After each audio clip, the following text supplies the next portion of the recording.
Hello, Camp WeHaKee. This is Sister LouAnne, and I'm coming to you from Austin, Texas.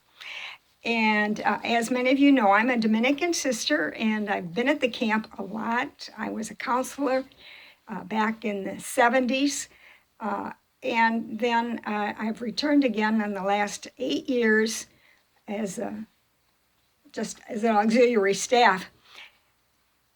And like you, I'm wishing I were up at camp right now, but we're all kind of stuck in our homes.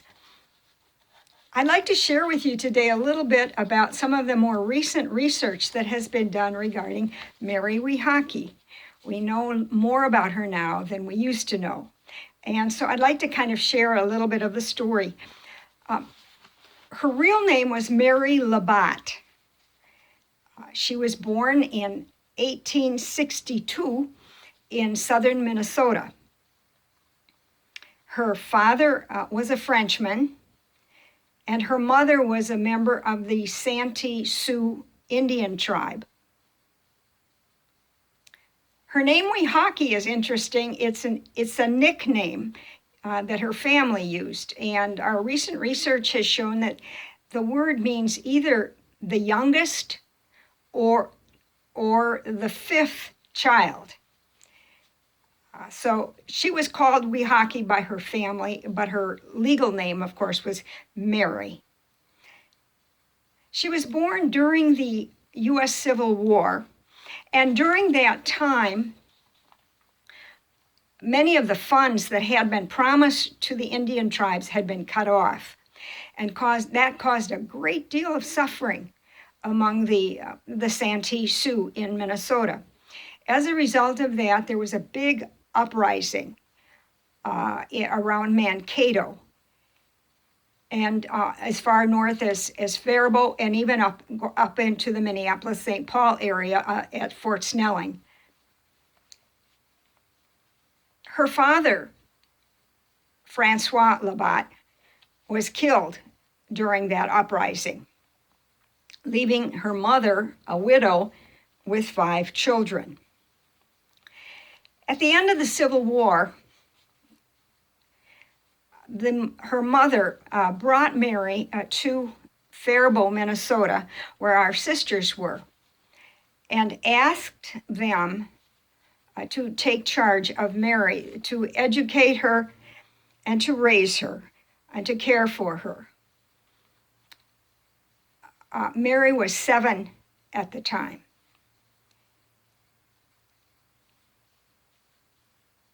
Mary was of mixed race, and her mother knew that she would not be accepted either by the white people or by the Indians. And that was a real problem for the mother. Anyway, our sister, Alberta Duffy, who was visiting Faribault at the time, was really touched by her story and offered to take Mary with her back to the Sinsinawa Mound. Mary thrived during that time. We had at that point an academy, St. Clara Academy, which was a boarding school for girls.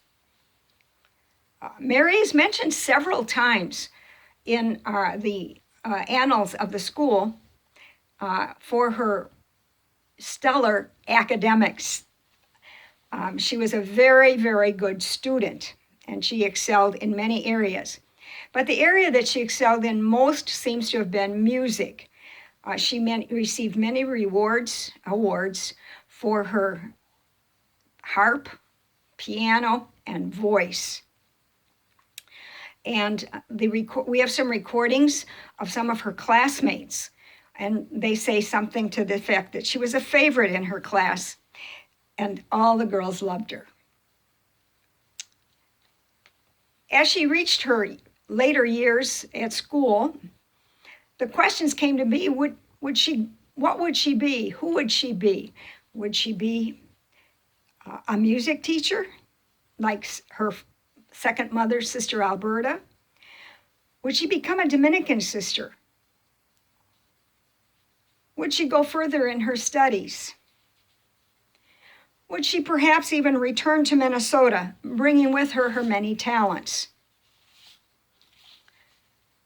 But that was not to be.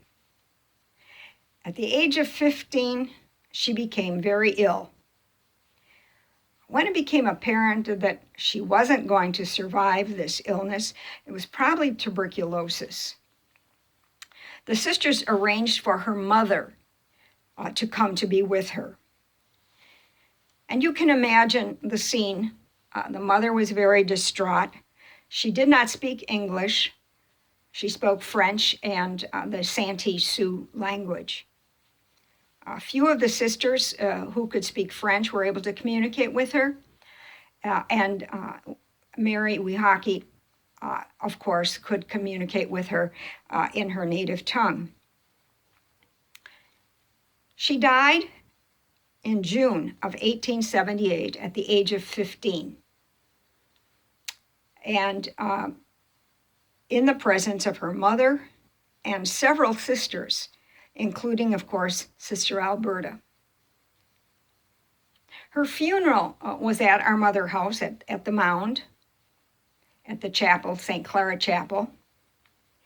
And she was buried in our cemetery, very near where 2 years later, Sister Alberta was also buried. And it's interesting to note that she is the only non-sister buried in our cemetery. About 50 years later, when Sister David was starting to set up a camp for girls, she remembered, of course, the legacy that had gone on in our community and the love that we also had for Mary WeHaKee. And so she decided to name the camp after Mary WeHaKee.